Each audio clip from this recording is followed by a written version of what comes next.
the National President of Fiji Muslim League, Mr. Hafizuddin Khan, the President of the Suba branch, the organizing Chairman of the organizing committee of the 90th celebration, Mr. Nisar Ali, who is also the head of government ICT, the members of the Fiji Muslim League National Board, the esteemed Molvis, the principal of this school, head teacher, and head teachers and principals of other nearby schools and primary schools, staff and students of Suba Muslim Primary School and Muslim College, invited guests, ladies and gentlemen. Good morning, Assalamu alaikum, Namaste, Nisambulai, and warm greetings to you all. Ladies and gentlemen, I'm really honored and delighted to be here today to be part of the 90th anniversary celebration of Fiji Muslim League, given its contribution to education. I congratulate you all in this milestone achievement. I also take this time to acknowledge, as done by President and the Chairman of the organizing committee, our forefathers, our ancestors, who were the strength and determination behind the formation of this league. And I often acknowledge that at that particular point in time, while they could not have a prosperous life themselves, but they had a vision and dream for the children. And in doing so, they established three institutions. Institutions of learning, as Chairman said, institutions of spiritual enlightenment, mosques and temples and churches, and social institutions like Muslim League and Sangam and Methodist group, etc. These two institutions were very critical and instrumental in shaping the current Fiji. And Fiji Muslim League was in the forefront. So, ladies and gentlemen, we are custodian of their contribution, their hard work. And we must always, at every point in time, thank their contribution, their sacrifices. The kinds of sacrifices they made that time, it will be difficult for some of us to do now. Now, I go around Fiji, when I find that at that particular point in time, they gave up their own freehold land to construct schools and temples. I mean, I then say, who would give in this era the freehold land to construct temples and mosques? So it's an amazing contribution they made because they wanted us to have a bright, prosperous future. I must say that their dreams have come true. Ladies and gentlemen, at this juncture, I, on behalf of the Fiji Affairs government, our Prime Minister, Honorable Bainimarama, our Acting Prime Minister, Honorable Qayyum, and our members of the Cabinet, would want to convey our heartfelt thanks and appreciation to Fiji Muslim League for the tremendous contribution towards cyclone instant rehabilitation, President, under your leadership. You all stood tall with all other donor agencies, organizations, countries, and the government of the day in providing relief, assistance, and support to those suffering and in need. Your ongoing efforts in the reconstruction of schools under your care is also greatly acknowledged. President, I myself was on the ground and I met you and your team at a number of schools, serving food to children, providing stationery, ensuring that nothing became an obstacle for them to quickly come back to school. One of our major concerns at that particular point in time was we didn't want to give them a longer break, because the longer the break is, the probability of them not returning to school were very high.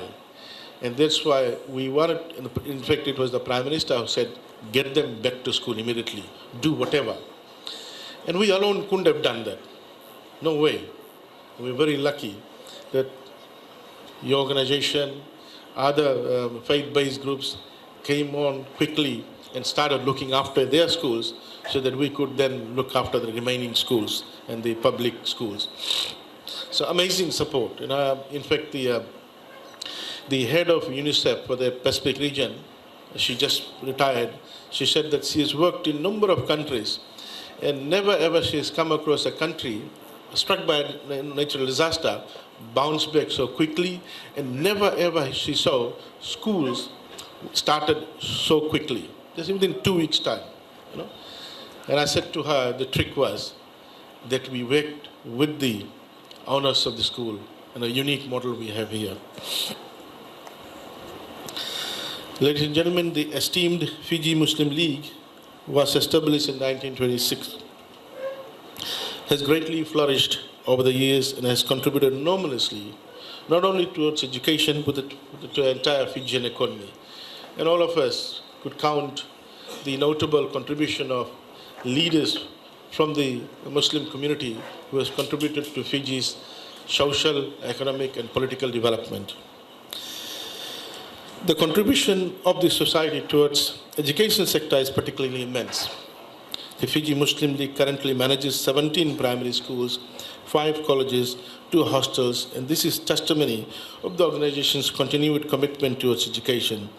It not only serves students of Islam faith, but its doors are open to students of all faith groups and ethnicity, and you will note that all the schools have children of different ethnic groups and different faith studying there openly as in any other schools. And I want to thank this vision from the day one that you had to ensure that education is provided to everyone without it being restricted to a particular ethnic group or those who belong to a particular religious faith. Thank you, FML. But ladies and gentlemen, I find this league a very progressive one. I do recall my conversation with the Dr. Shaukat Ali Sahib when I was at FNU. Myself and the then Vice Chancellor of FNU, we met him and I said that we want to establish the Neni College as a technical college campus, technical institute. In fact, it was him who came to see us. And he said that, look, I've done what I wanted for secondary education, and I want to get into something new. I want to give back. Form 7, that was the first Form 7 established in Fiji. At that particular point in time, everyone was thinking that foundation education can only or should only be offered by university. So that outside the textbook thinking is something defines a real leader. So when we established we wanted to establish the technical college, we were looking for 3 pioneer campuses, one in Nadi, one in Suva, and one in Vanwalevu.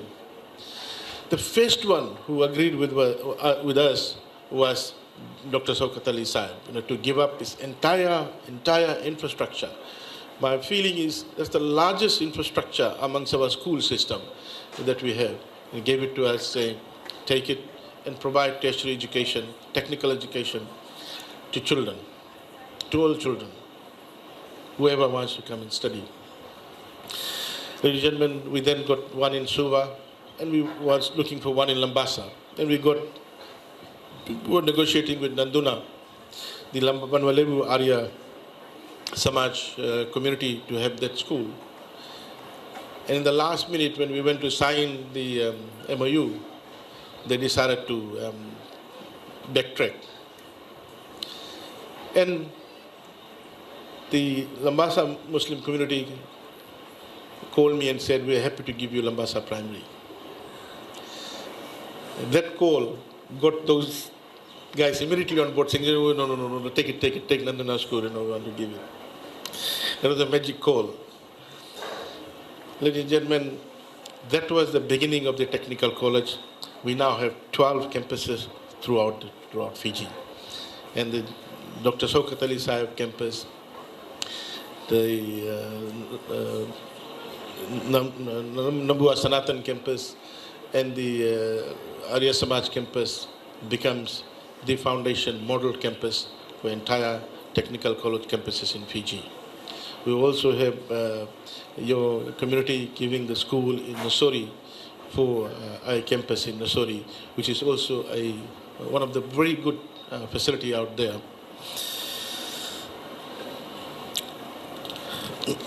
Ladies and gentlemen, the arrival of indentured laborers in this beautiful island nation signified the birth of Islam in this land. The Leonidas, the first ship of indentured laborers, brought 498 passengers, of which 92 was of Islam faith. Record shows that of the 60,537 people who came to Fiji, 14.3% of Islam were of Islam followers. The Fiji Muslim League is recorded to have established on 31st October 1926 under the presidency of Abdulaziz Khan. They had a vision to rise above the normal way, to think about something and establish a new institution. Really defines a leader. And we always should acknowledge and remember them.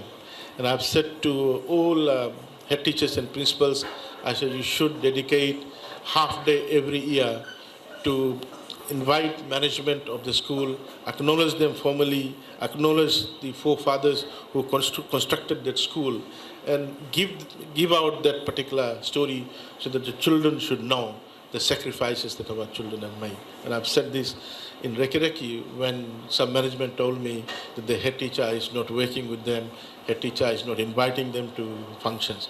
And I sent an email to all principals, head teachers saying, you must set aside half a day because we want our children to know how we came here at this particular stage where there's no struggle, no obstacle to education for the current generation of children we have.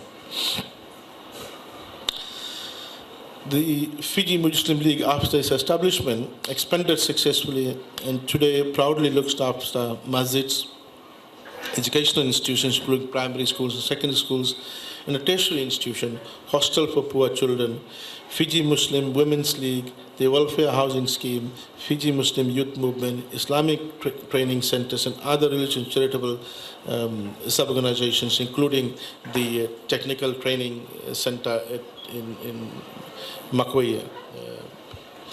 Ladies and gentlemen, our Honorable Prime Minister, Honorable Josia Burenga Bainimarama, has clearly stated that we came to government with the ideal of establishing one Fiji, where all citizens were equal regardless of ethnicity, religion and occupation, without regard to whether they lived in the cities or town or in the most remote island community, and whether they were rich or poor, able or disabled.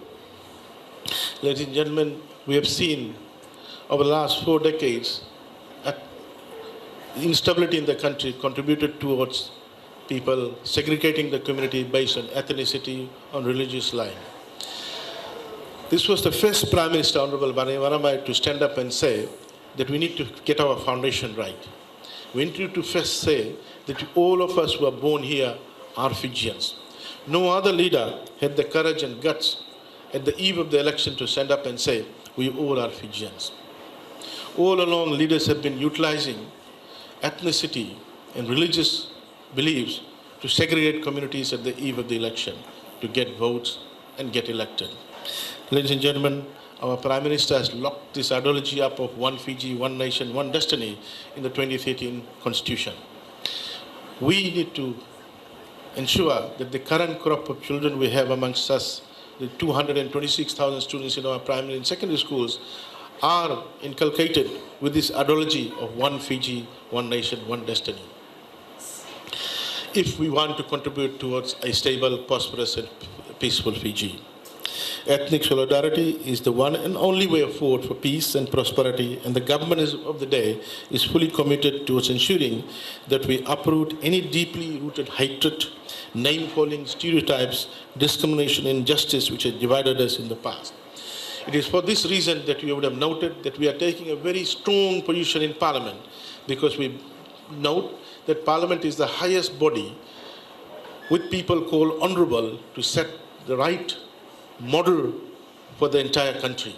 We cannot see parliamentary language contributing to division in the country. Our nation is the heartbeat of the Pacific and a paradise to the world. We cannot let any discontented element spoil the atmosphere of love and acceptance that we have built in our nation. We must always respect each other. Always remember that every man and woman, including children, both girls and boys, are equal. They are alike precious to God and no different under the laws of Fiji. We all deserve respect because we are all God's creation, God's children. All individuals and groups need to play a vital role in achieving this, and I'm proud that the Fiji Muslim League has always been at the forefront of such national goals, ideals, and principles. A key example of racial solidarity is clearly depicted whereby in the primary and secondary schools, the Muslim League boasts a rich mix of students coming from diverse ethnic background and religious beliefs. The League continues to collaborate with the Ministry of Education, Heritage and Arts in providing quality education to all Fijians. In addition to this, the League also successfully assists students through its scholarship and loan schemes. Ladies and gentlemen, the Fiji Muslim League has gone a notch up in providing education to poor and disadvantaged girls by giving them food, shelter, and providing basic necessities. This humanly and touching action from the League no doubt lifts the morale and economic well-being of students, their families, and of the nation as a whole. The Bainimarama government relishes education as the greatest investment. It is the only path to attain a knowledge-based society, a society in which individuals will rise above variables of ethnicity, religion, emotions, and make decisions and contribute to decision-making based on logic, reasoning, and ability to analyze things. It is the way to build the clever society we want to be, a society where people understand each other, accommodate others' values and religious beliefs, and allow everyone to live in peace and harmony. All our efforts to create opportunities through infrastructure and better services will not work if we do not provide people the education to seize those opportunities and to take control of their families' welfare and contribute to peace. We have taken the burden of the parents by providing free education to all Fijians. We have transformed the education system to global standards by ensuring accessible, equal, fair, and just education for all Fijians. We have moved away from an education policy for such select few, the elite and privileged and connected, towards education for all, immaterial of the ethnic belief, immaterial of the religious belief, ethnicity, immaterial of the religious belief, immaterial of where they originate from, whether they originate from the squatter settlements, Udu, Poido, Isawas, urban area. All of them have dreams, standard dreams, we know their dreams. All of them should be given opportunity to access at least up to first degree in university. Ladies and gentlemen, our cultural values, religious beliefs and ideologies is our identity. It's our foundation, and without them, we will never be able to be stable and grow. The rich blend of many cultural values and ideas in Fiji makes it a special country and really helps us in becoming better citizens of multicultural, diverse Fiji. The Fiji Muslim League, like numerous other religious bodies, is acknowledged for providing the foundation for religious and cultural knowledge conveyance from generation to generation. The basic values and virtues for human all connect to humanities, and the League has nurtured these attributes successfully in its followers and the community at large. But this may not be possible if we don't have the right leadership. I must publicly state today for the record that League has the best leader, Mr. Hafiz Khan, that it could get. He is educated, well-grounded in religious foundation, level-headed, and has a good understanding of global developments. A person highly suited to provide national leadership. Blessed are his parents for providing Fiji such a person.